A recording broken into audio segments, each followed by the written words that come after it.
C'est un soir spécial. Il s'agit d'un repas en 7 services. C'est l'aboutissement de toute une année.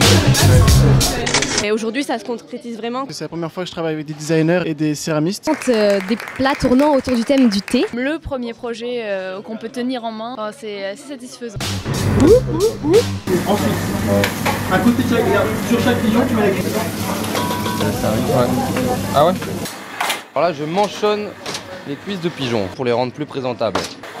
Ce sera le plat principal. Et ce soir, c'est l'atelier design culinaire. C'est la finalité de l'atelier design culinaire à propos du thé. On avait un thé qui était au jasmin, c'est une particularité de notre plat. Et du coup, on a infusé en fait notre huître de thé au jasmin. On l'a accompagné de brocolis. Nous avons cherché à conserver en fait la gestuelle de dégustation de l'huître, qui est de porter la coquille à sa bouche. On garde la gestuelle, mais avec une approche sur le contenu plus esthétique et plus proche du côté raffiné que dégage notre thé en fait. On était parti sur quelque chose d'un pliage, quelque chose qui se rapproche de l'origami. Dans combien de temps? Donc j'ai réalisé l'amuse-bouche, une huître qui est imprégnée au thé au jasmin, avec une mousse de brocoli et du tronc de brocoli séché. Toutes les 2 semaines, 3 semaines, à partir de janvier, on allait en cuisine, on faisait des expériences. Les designers et céramistes étaient ensemble pour le projet. Et moi, je travaillais plus sur le contenant et après, ils venaient m'aider en cuisine, voir comment travailler les formes qu'on avait sur l'huître, etc. Et aussi au niveau de la céramique où en fait on avait utilisé le côté bimatière comme de l'huître où c'est assez rugueux à l'extérieur et l'intérieur était nacré, donc ici émaillé. Je veux y aller, ouais. Super. On a eu plusieurs essais avec l'Ensama donc pour se mettre d'accord sur le contenant et le contenu aussi. Sur l'imprégnation, sur les mousses pour bien qu'on soit... On va à quelle table d'abord? Ça nous a permis aussi un peu d'avancer sur notre projet, nous, designers et céramistes, pour l'adapter vraiment à l'aliment qui était l'huître qu'on n'a jamais vu vraiment sous cet angle. On part de plein d'idées, de plein de choses, et qu'au final c'est à force d'expérience, à force d'échecs, etc. qu'on arrive à un produit fini. 30 secondes pour celui-là.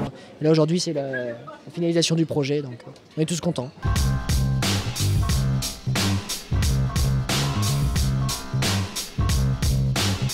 Le thé, on pourrait renforcer, quitte à sortir un peu l'amertume de ce thé-là, c'est pas très grave. Parce que justement, l'amertume de ce thé, c'est un appel de parfum. D'aimer la cuisine, d'aimer leur travail et d'aimer les gens. Et c'est ce qui donne le plus beau rendu dans l'assiette. La collectivité, de la créativité, Partage, être ensemble, faire des projets en commun. La motivation aussi. La motivation, parce que c'est très dur et... Le ressenti, l'empathie.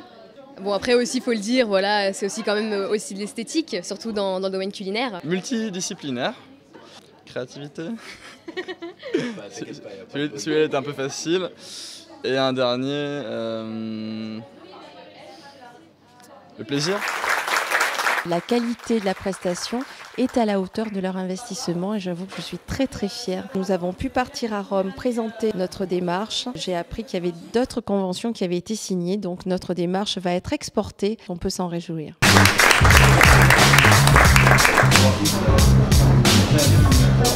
Merci beaucoup.